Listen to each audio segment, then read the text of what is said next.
Hi guys, Brett here from Hearns Hobbies. Tony Gray. And I'm joined by Tony Gray, and he's in to take over the bodyworks on our FSR speedrun machine. We've got a Velodrome event up and coming, and you've seen us take the original body, which is not bad looking by any stretch of the imagination, isn't it? That's not it bad even at has all. full LEDs. And BJ and myself, you would have seen earlier in the episode, had partially cut the body shell, and now we have fully cut the body shell. Because these are really thick, and you almost need to cut it with an oxy. You really do, like tin snips. Yeah. 1.5 mil proper Lexan. So it is going to need a little bit more tidy up when it comes back from painting, but the very essence is that it does in fact fit the car and fit the car really nicely. It's going to Velcro on. And you've nailed it with the wheel arch placement too. Well done, boys. Yeah, it's not bad, is it? We had to cut the body post down and stuff like that. Yep. But it's looking good. We've got the diffuser hanging out the back. Which is where it should be. Which is where it... And you reckon that we might in fact need to cut the rear of the body shell out completely? One of the things about speedrun racing and velodrome racing is the amount of air that passes through these cars if you've got the whole back in there. And just like a parachute. Yeah. And it does get, because it does have under channel or underbody, underfloor. Yeah.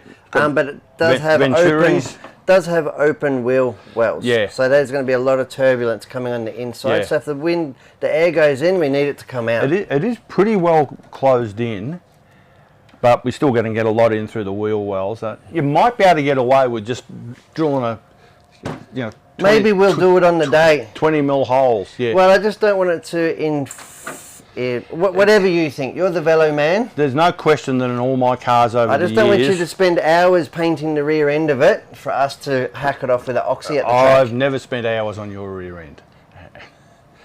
This will be no exception. So that's fine. And this is the Bittydesign ZL-21, and the car itself is the FSR Model GT, as we've spoken about. Now, Tony was really impressed with the decal sheet. Stickers, what do you call them? I go with stickers. Sometimes I call them steekles. Steekles. Or dickers. Or dickles. So these are, in fact, not solid windows, they're but tinted. Very much tinted, aren't they? It's got I always... So we're going to save ourselves a can of PS31. Yeah, because I always tint the windows on the cars that I paint anyway, because it just completes it. Takes the starkness out of it, you know what I mean? It means you don't see through to the inside, but these are good. Window nettings.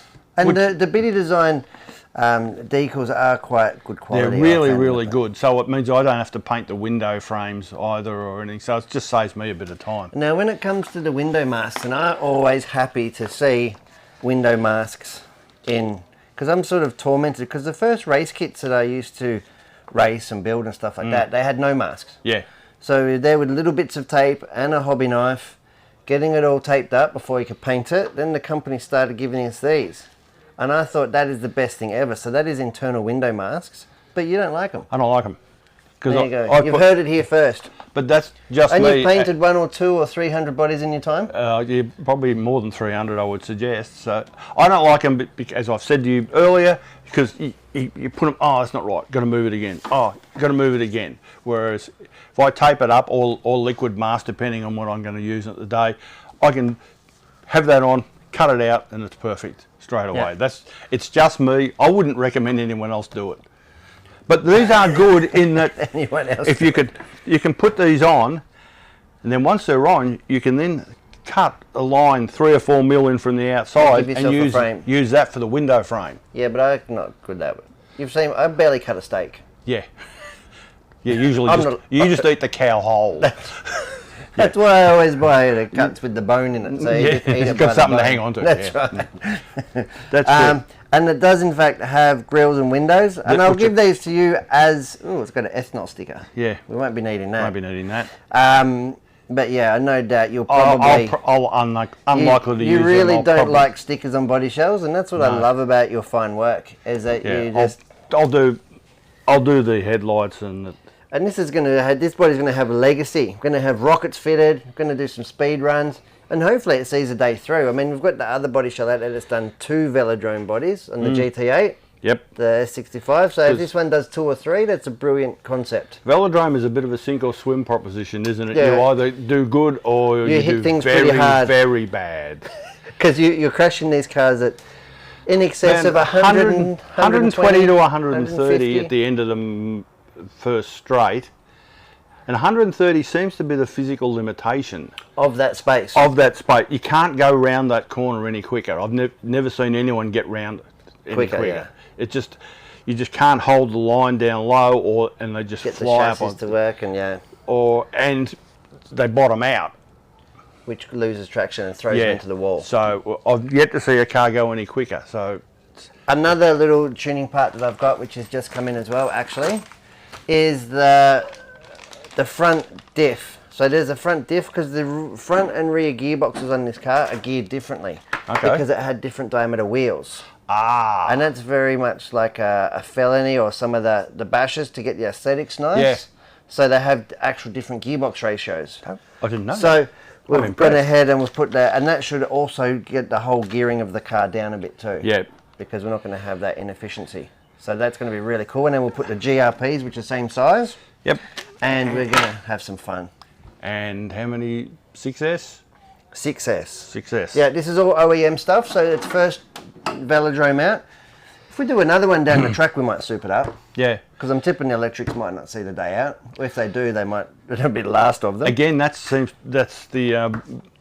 weak point on electric cars at the Velodrome. The amp draw is so much that the solder melts. Yes, because the speed run cars are designed to be held open for what? 1, 2, 5 seconds. Yeah. We're doing Velodrome. 9-second laps. Yeah. And we can hold it pinned for 3 minutes. Yeah. And it's just the amp draw is so much. I've seen a lot of people have success with the old chocolate block electrical connectors. Oh, really? Yeah. No solder at all. No solder, just hardwire it. Just screw it together. Just screw it. Yeah. Yeah. There you go. So the final touches, and you are going to do a Hearns Hobbies inspired shell for us. Or who knows what you're going to do. I like it's going to be a surprise. I'm looking forward to having you back in the studio to a grand reveal. It will be NASCAR inspired because I think that's appropriate. Yes. But the colours won't be NASCAR colours. No. I'm not sure what I'll do. The temptation always is to do a super bright fluoro shell on a Velodrome thing because old guys like us can't see the car on the other side of the track. But the Velodrome is concrete, so it's very light coloured. And plus, I don't care because I'm not going to be driving it. Yeah, but the beauty is with these big 7-scale cars, they're quite large. Yeah. The little 10-scale cars that we run, they can be, you don't even know which way it's facing. Nah, exactly. And these are a bastard to paint because when I'm painting, I have to hold the thing and I can't do it. However, I've got one of the Proline suction ball things that just goes bang on there, and that does the job. BJ showed me a trick once of making tape handles. Yeah, you can do that too. Yeah, but they're a bit unstable. The Proline thing is quite good. Is it? And I think for this it'll be perfect because otherwise you'll hear me swearing from Caroline. Fantastic. Well, that's good. And yeah, I don't know. I was imagining something even like a Walker's Donut sort of inspired. With your face on it. Look, no, I don't think anyone wants my face on it. Anyway, that will inspire you to crash it. Watch this space, guys. So thank you very much, Tony. Thanks, guys, for watching us fit this Bittydesign ZL-21N spec body onto this FSR GT. And I look forward to presenting this painted body. Indeed. I'm Brett from Hearns, and this is Tony Gray, and thanks for watching.